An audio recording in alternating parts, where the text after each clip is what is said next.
نماز جنازہ کے بعد دعا مانگنا کیا یہ اس جواز کی صورت ہے؟ یہاں بھی اصول عرض کر دیتا ہوں جی.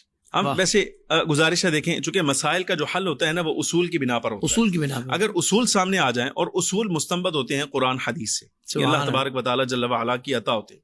اب سب کی گزارش ہے اس بارے میں، بندے کے انتقال کے بعد جو چیزیں اس کے لیے اخروی دنیا میں کام آنے والی ہیں، شرعاً ایسے امور کی انجام دہی میں کوئی ممانعت نہیں ہوتی. صحیح.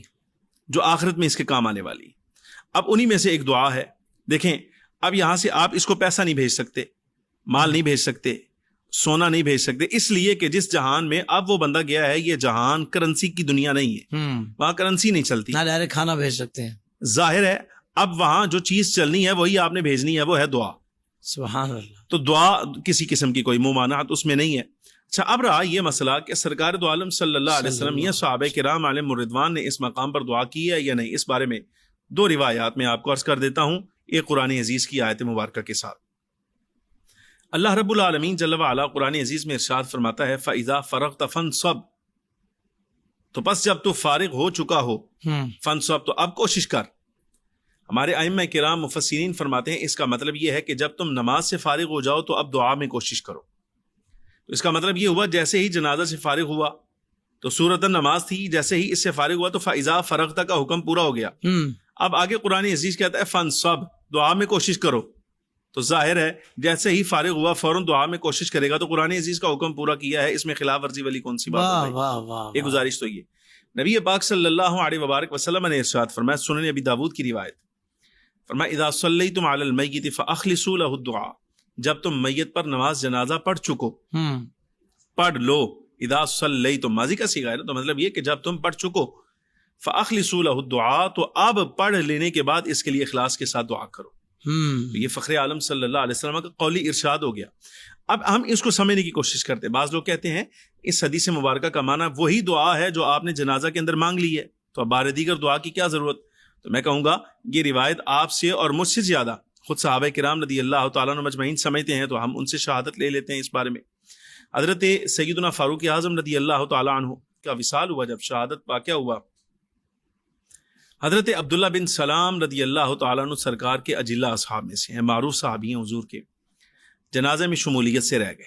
اللہ. جیسے جیسے ہی جنازہ ختم ہوا تو فوراً آئے، اور دور سے، ابھی کچھ دور تھے، تو فوراً، یہ جملے غور کرنے والے ہیں، تو فوراً پکار کر کہا کہ اے میرے سنگیو دوستو، اگر تم نے جنازہ کی ادائیگی میں جلدی کی ہے تو اب دعا میں جلدی نہ کرنا، مجھے دعا میں شامل کر لینا. اللہ اکبر. جنازہ سے رہ گئے جی. تو جب آئے ہیں، پہنچے ہیں، تو اس وقت جنازہ ہو چکا. لفظ یہ ہیں کہ اگر تم جنازے میں مجھ سے پہل کر گئے ہو، تم نے جلدی کی ہے، یعنی میں جنازے میں شامل نہ ہو سکا، تو دعا میں مجھے ضرور شامل کر لینا. تو اس کا مطلب یہ ہوا کہ جنازہ کے بعد دعا کرنا یہ تو خود صحابہ کرام رضی اللہ تعالیٰ عنہ مجمعین کا طریقہ رہا، اس میں ممانعت والی کوئی بات نہیں ہے. لہٰذا اگر کوئی بندہ یہاں کھڑے ہو کر دعا کرتا ہے تو یہ میت کے لیے نفع مند ہوگا. اس لیے ایک گزارش اور ہے، دیکھیں ہمارے جنازہ پڑھنے والوں کی اکثریت بہرحال ایسی ہوتی ہے کہ جو جنازہ پڑھنے سے قاصر ہیں. آپ ان کی دعاؤں پر ناز کر رہے ہیں. اللہ. یہ ان کو کہہ رہا ہوں جو کہتے ہیں کہ نماز جنازہ کے بعد دعا کی ضرورت نہیں رہی، کہ اندر ہو گئی ہے. تو میں گزارش کر رہا ہوں یہ جو آپ فرما رہے ہیں نا کہ میں اندر نماز جنازہ کی دعا پڑھ لی ہے، یہ تو آپ نے کہا نمازیوں کی وجہ سے. تو ان کی تو اکثریت ایسی ہے کہ ان کو تو جنازہ آتا ہی نہیں، دعائیں بھی نہیں آتی.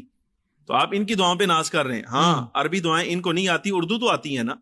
تو اتنا تو ہے کہ ہاتھ اٹھا کر کھڑے ہو جائیں.